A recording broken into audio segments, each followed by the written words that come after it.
Ladies and gentlemen, my name is TotalBiscuit. We haven't had much content on the channel over the last couple of days. There's been a decent reason for that. I've been taking a week off with my parents who flew over, and then I went to go to WrestleMania. That was a mistake. Never again. Probably one of the worst experiences of my life for various reasons. I think that you can find that out on the episode of the podcast with the round table, as we went on a little bit of a WrestleMania rant at the end of the show. It wasn't good. It was unsafe, and people almost died. That wasn't great. Let's not have that again. Anyway, I am working on various videos right now. I'm working on a Gungeon video. I probably would have had it tonight, but I'm on a quest right now to hunt down the developer that created the Mimic because it just ruined my best run. I never encountered the Mimic before, but apparently it really screws with your day. I had a great run going. I had an RPG, I had an alien gun, electric shots, extra health. Mimic ate me. Yeah. So, run and hide, by the way, if you don't mind. Yeah. X will deliver to you, and trust me, you will not want to sign for it. Anyway. Gungeon's coming, and obviously I've got a ton of VR stuff on the way. I have both an Oculus and a Vive, and I am working on them as we speak. I did give my initial impressions of the Vive. Obviously, I want to spend a ton of time on both of these things, because I've stated a couple of times before, and after having used them, I definitely believe it now. VR is not a gimmick. There's an awful lot going for both the Vive and the Oculus in core gaming as well as new and original genres. So I have a feeling that this is going to be sticking around for a long time, but right now it's for early adopters that are willing to deal with the bugs, and I've actually experienced problems with both rigs, in fact. My sensor for my Oculus keeps dropping tracking frames or something along those lines, which means that the camera consistently readjusts itself. This only happens half the time. I don't know what's going on. I think it could be a USB controller resource issue, so I've ordered another expansion card for my machine to see if that'll help out.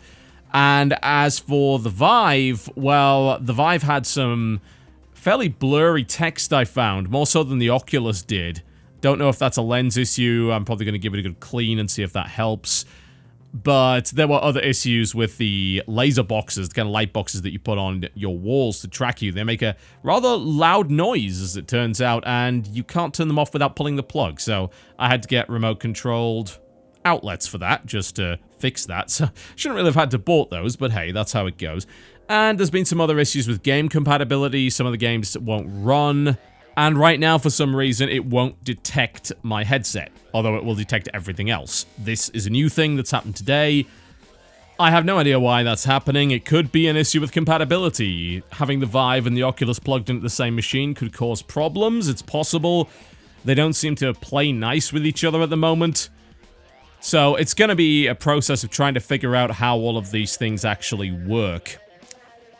I'll give you a little impression, though, if you like, just before I go into the main topic of this particular video, and I think that, honestly, it's nice to make these points because I think they support the argument that I'm going to make a little bit later on the subject of drama and what the hell's going on in games media at the moment and how I am deciding to fundamentally change my attitude when it comes to coverage and what I decide to cover.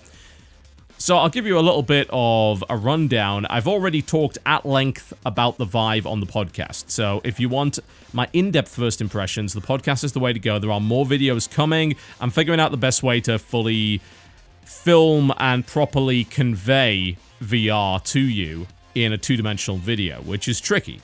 But it's going to involve multiple cameras, GoPros, all those sort of things, so I have the kit for it. It's just a case of doing something massively more complex than I'm used to doing and getting it right, which could be tricky. But right now, my feeling with the Vive is that the biggest thing going on with it is the control method. I would go as far as to say the control method is probably the most advanced thing that currently exists on the market. It's like the Kinect but not rubbish. It's the Kinect but not rubbish combined with a not rubbish Wiimote. It's incredibly advanced, so insanely accurate that upon putting on the headset, as in blacking out my vision entirely, and seeing the virtual representation of the controllers on my desk, I can reach out and grab them with 100% accuracy every single time. If I wish to risk breaking $200 controllers, I would probably try to juggle with them, but I am well aware of how clumsy I am, so that's probably not a good idea. But I feel that I could if I actually had any hand-to-eye coordination at all, and I don't, as you're probably well aware. They are so accurate, and they feel great, especially when it comes to gunplay. There's a really cool game available on Vive called Space Pirate Trainer, and it gives you guns akimbo. And you can select a couple of different fire modes, burst fire, single fire, there's a laser, there's some kind of pulse, and you can also put up a shield, and it's so accurate, it feels amazing to shoot two things at once. There's all sorts of really cool things going on, such as Vanishing Realms, which is a dungeon crawler. I reached out towards the wall and grabbed, with my controller, a torch. That torch then was in my right hand, and I was able to manipulate it with the right controller with what appeared to be one-to-one accuracy within this sort of room scale area, which is cordoned off with what they call a chaperone, which stops you running into walls in theory. And I reached out with this torch and lit candles around the terrain, and that to me was one of the most immersive things I've ever done in video games. However, regardless of all of those things, I will say that the Oculus seems to have a much stronger launch lineup when it comes to complete core experiences. The Vive has a lot of very interesting experimental games that more often than not seem to amount to tech demos or proof of concepts, as opposed to anything that's really well fleshed out and something that you'd want to play for hours and hours and hours on end. That's not true of all games, of course, and there are plenty more coming to Vive, but right now Oculus has a number of timed exclusives, which I find irritating. I don't support that. It's the equivalent, I think, can you argue this? I can try, of having games be exclusive to different monitors. These are not different consoles, they are peripherals. They plug into your PC just like any other. It would be ridiculous to say that you should have things exclusive to one monitor as opposed to another. But Oculus has some timed exclusives, that's just the way that it is right now, and some of those timed exclusives are very, very strong indeed. One of the strongest that I've played up to this point has been Eve Valkyrie, which is a space fighter kind of equivalent of World of Tanks set in the Eve universe. It's a multiplayer game in which you level up and gain different ships. It is one of the most compelling experiences visually that I've ever had. Not only does it look incredible in the Unreal 4 engine, but the aspect of looking around your cockpit with the one-to-one tracking on your headset in order to keep an eye on where the enemy fighters are, and then, of course, kick your fighter around at high speed and boost and lock on and attempt to gun them down with Gatling guns or splat them with the head-tracking missiles is incredible. Absolutely amazing. It's fulfilling a childhood fantasy of mine to be able to jump into that cockpit, look down and see a much slimmer, more athletic body move one-to-one with mine as I move my head in the headset, and be fired out of a magnetic tunnel from one of these EVE capital ships to go and battle with other fighters within the EVE universe. Having an Avatar Titan jump in during the tutorial and basically wipe out your Galente fleet. I don't think I ever expected to see something that cool in my lifetime, and it turns out I did get to see that, and the game, while reasonably simplistic for a space sim, plays incredibly well. I mean, 90 FPS minimum, never drops at any point, super fast, really great combat, incredibly immersive. When you die, your ship explodes and you're frozen in the abyss of space itself. Not to mention that the Oculus has, as far as I can tell, a slightly less blurry display than the Vive currently does. Bear in mind, of course, each unit may very well be different. My eyes are a bit screwed up. I do wear glasses. Both of those headsets do allow for glasses, by the way. I will say I found the Oculus a little more comfortable to wear with glasses because it has these adjustable straps that snap into place, which is a very nice little feature. The way that the Oculus was designed ergonomically, I feel, is superior to the Vive. It's a lighter unit, it's a more ergonomic unit, and you can pull back the strap, put it around your head, then release, and it will fit to your head. You know, it will snap back into place without actually hurting you, which is a really great feature, and it also has snap-down integrated headphones, which function automatically without you ever having to configure them, and having tried to wear my large V-Moda headphones with the Vive, and succeeding, but not without some discomfort. I have to say that I now understand why they put the integrated headphones into the Oculus. You just snap them down, they sit over your ears, they don't put too much pressure on them, but the sound quality is great, and it doesn't cause you any discomfort. It's a very well-designed little feature.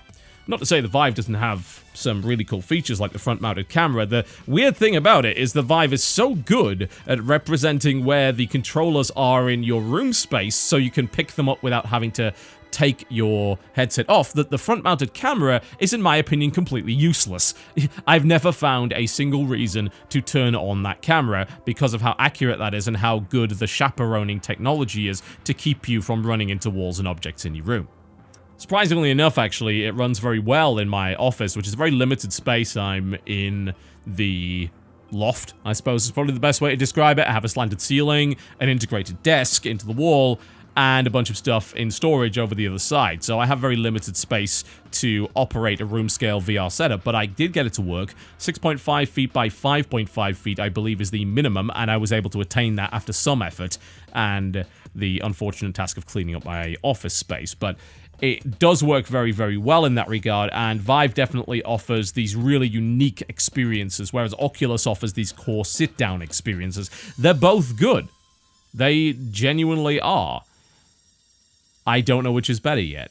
I'm going to spend a lot of time talking about them later on, and really, as much as some people may turn around and say, well, no, we want to hear about regular games. I don't have VR. I don't care about VR. Well, for one thing, I want you to care about it, because I do genuinely believe it is part of the future of gaming. Will it be the future of gaming? Not necessarily, but I do believe that it gives a better experience in some genres. Anything in cockpit, in my opinion, is just better with VR. And I'm actually finding, surprisingly enough, that some strategy titles work really well with VR because of the perspective that you're given. I would love to play Ruse on this thing with those two Vive controllers because they're that accurate, you know.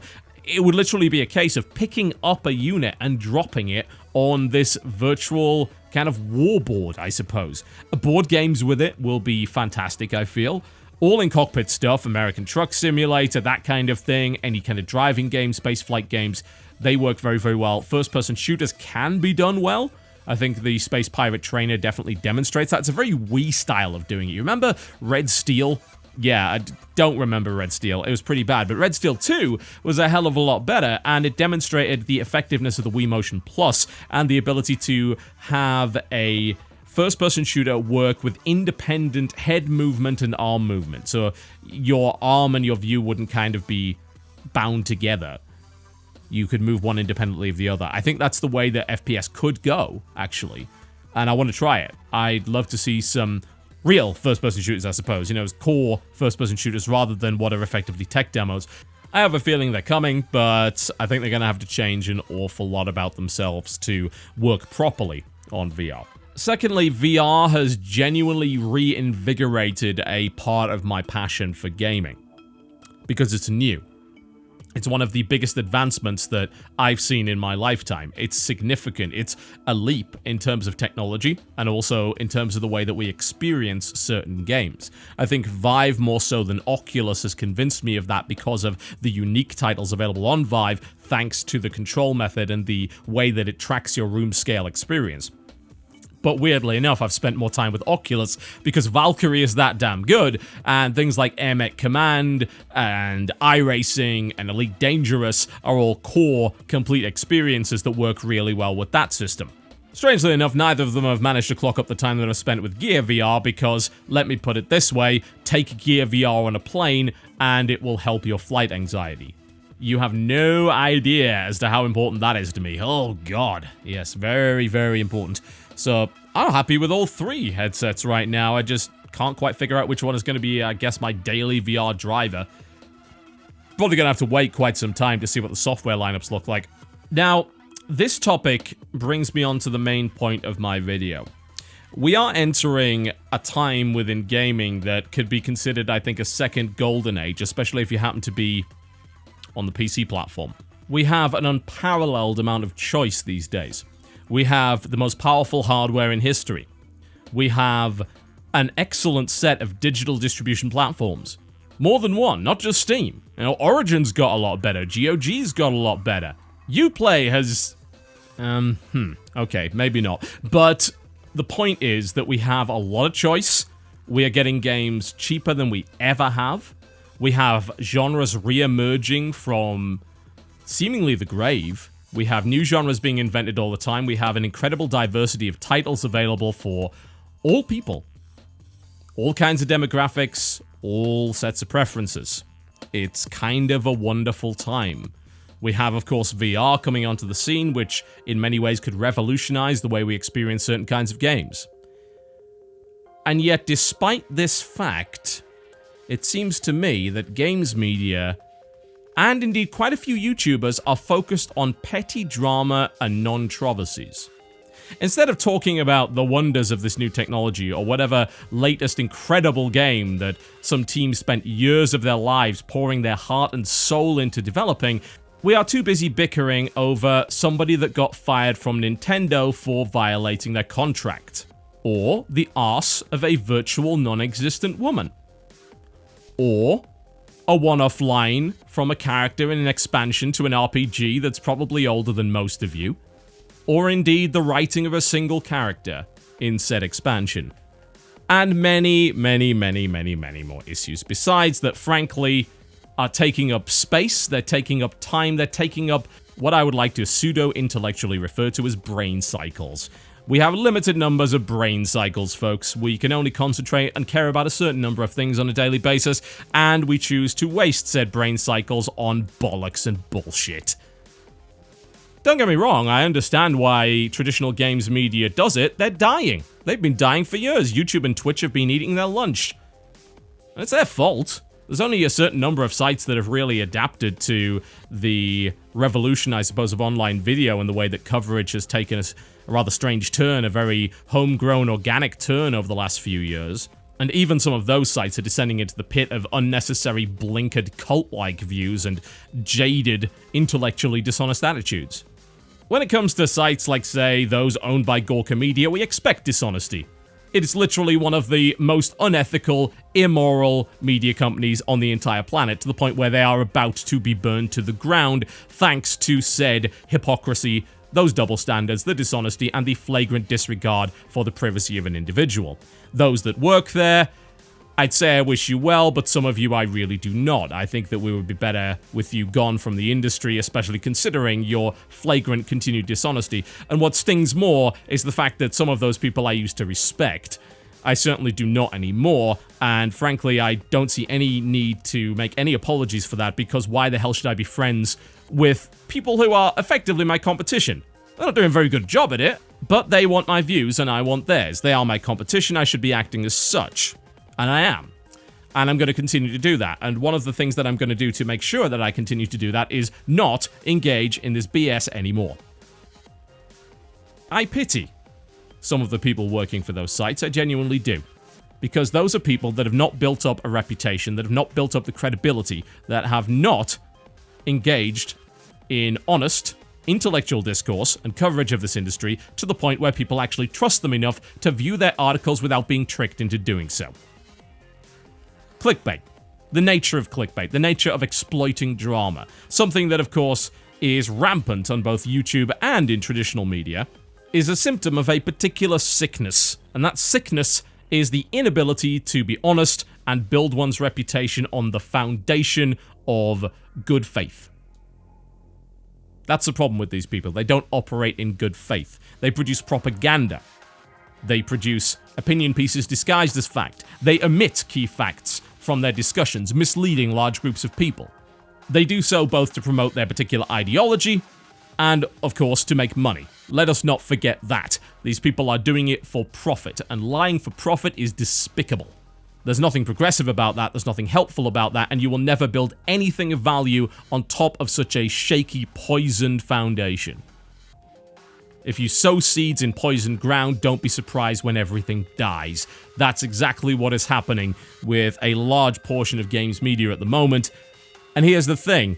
By commenting on it, by engaging in those discussions, I feel that I am giving unnecessary platforms to people that don't deserve it.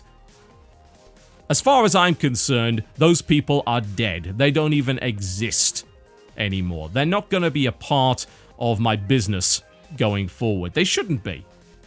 It's a waste of my time, and it's a waste of yours. And the fact of the matter is, you may feel like you need to engage in these so-called discussions. I think that that's giving them far too much credit. I think that's giving them the benefit of the doubt when they haven't earned it. These are not discussions. This is nothing more than ideological propaganda, zealotry, and, frankly, extremist pulpit behavior from self-righteous dolts. People that believe they're saving the world through their games blog. Ha! Are you kidding me? A Pulitzer will never land in your lap. These people are not temporarily embarrassed world-class journalists. They are uneducated bloggers struggling to make the rent on their San Francisco studio apartments, also known as a cardboard box at $700,000. And here's the thing. Am I any better than that? No, I make YouTube videos. Am I saving the world? No, but here's the difference between me and them. I don't pretend. I'm not that deluded. I'm not that pretentious. I know what I do for a living. And you know what? I'm pretty good at it. And here's the thing, I can be a lot better at it. Because over the last couple of years, in this nonsense that we've had, this hostile environment for discussion, this inability to empathize with our fellow man, this complete destruction of the benefit of the doubt that seems to have happened within the games industry over the last couple of years on every single side, we have wasted far too much time talking about things that aren't the labors of love of teams that have spent years just trying to make the game that they wanted to create. And what the hell is our job if not to support that? That doesn't mean that we have to bow down and kiss the feet, far from it. Criticism is not only required but necessary in this industry in order to ensure that great products continue to be produced. It is needed by developers, and more importantly, perhaps it is needed by consumers. And I have said it many times before, to the point where it may have been cliche in the minds of some people, but to me, it's certainly not just a catchphrase, it's how I live my life. My job is to serve the consumer. Average family gamer that goes to work, works 40, 50 hours a week, back-breaking job he hates, gets stuck in traffic on the way home, awful commute, comes home to his family, tries to help his kids with their homework, and then maybe, just maybe, at the end of the night, he's got half an hour to game. Maybe, just maybe, at the end of the month, after struggling to pay their rent, health insurance, and everything else, he can afford a video game. And it's my job to make sure he gets a good one. Because I'm in a position of power and privilege, and I am, as far as I'm concerned, morally obligated to ensure that people who do not have that privilege have some kind of information, some sort of defense against buying crappy video games. And you know what? Is that some sort of holy crusade? Is it a righteous cause? No, it's video games. But ultimately, I'm trying to make people's lives just a little bit better. And also trying to support developers that don't suck. Because I want them to stick around in the industry and I want them to make more video games. To spend time on this channel engaging in petty drama, issues of petty, uneducated ideology and identity politics is to do a disservice not only to the consumer but to all the developers out there that are working their asses off to make sure that we actually have a great medium here. An awesome industry, full of diverse and interesting titles, full of great experiences for everybody to enjoy. Doesn't mean that every game's going to be for everybody, and that's how it should be, because of course, that is how every other form of media actually works. My time, as you're probably aware, is limited. You know, I have regular treatments that knock me on my ass for a few days. They hurt, they do. They put me in a really bad way, but you know what? I recover and I get right back up and I start doing it again, and I'm going to keep doing it until I can't do it anymore. And frankly, it's a disservice to spend that limited time on bullshit. It must be nice, I suppose, to have nothing better to do. But I do have something better to do, and every day, even today, that I spend making a video like this is a day that I don't spend covering someone's incredible piece of work, someone's art that they've spent years, that they've poured their blood, sweat, tears, and, of course, livelihood into creating. So what the hell am I doing with my life? What the hell is anyone in games media and on YouTube doing if they're not covering these really awesome things? I'm sick and tired of YouTubers and games media that exploit drama for money. They perpetuate it. They add fuel to the fire. They pour petrol on a blaze as opposed to covering it up and trying to put it out. We've had 2 years of this. We've had 2 years of unnecessary drama, unpleasantness, death threats flying left and right, absolute nonsense on all sides, flagrant lies from the media, a dishonest narrative, marginalization, elitism, prejudice, discrimination, hate speech, whatever the hell you want to call it. You know what? I don't bloody well care anymore. I don't want any part of it. I exercise my right to abstain. I don't even want to be involved in gaming news anymore. Sure, absolutely, I can provide commentary on it, punditry, hopefully some sort of useful opinion to add to the conversation. But we also have video games to cover. I don't know if you've noticed that. There's new games coming out every single bloody day, and every game that I don't cover is frankly a disservice to the industry. Maybe that sounds arrogant to you. I don't blame you. Absolutely. Sounds like I'm God's gift to games media. No. I'm just trying to do a good job, and I think I could do a better one. That's self-reflection. That's, if anything, humility. Maybe I'm just not great at expressing it, but we've all got areas in which we can improve. I don't want any part of the drama anymore, and frankly, I don't need to. Because I'm in the privileged position of being able to make whatever the hell I want and still making really good money on it. Maybe if everybody was able to do that, we'd have less of this dishonesty, but somehow I doubt that. Some people are just wired that way. They believe they're saving the world through their nonsense. I'm not so delusional as to believe that. We have ourselves an industry that seems to believe that think pieces don't require any thought. We find ourselves in an industry that believes that the right of reply should be erased, that facts are flexible. They can be omitted if necessary in order to craft a particular story. We have people that have certainly no writing talent attempting to craft fiction of their own, but disguising it as news. And behind all of that noise, behind all of that extremism, we've got people tirelessly working away to make great art. Should be our job to back them up, don't you think? Consider that my proclamation, and consider that my new mission statement. That's my job from here on in. Support the consumers and support the people that make the art that we consume. Don't give time of day to parasitic games media that simply want to create drama for money's sake. Give them not 1 second more of my attention and my audience. Games media doesn't have to be your audience. Games media, as we know it, is over. Long live new media, and never let us as an industry get so complacent as to fall into the abyss that the old guard currently find themselves in. Make videos about video games, as important as that is. And always remember the words of Mr. Anton Ego. In many ways, the work of a critic is easy. We risk very little, yet enjoy a position over those who offer up their work and themselves to our judgment. We thrive on negative criticism, which is fun to write and to read. But the bitter truth that we critics must face is that, in the grand scheme of things, the average piece of junk is probably more meaningful than our criticism designating it so. That was my soapbox. If you don't mind, I'm now going to proceed to burn it.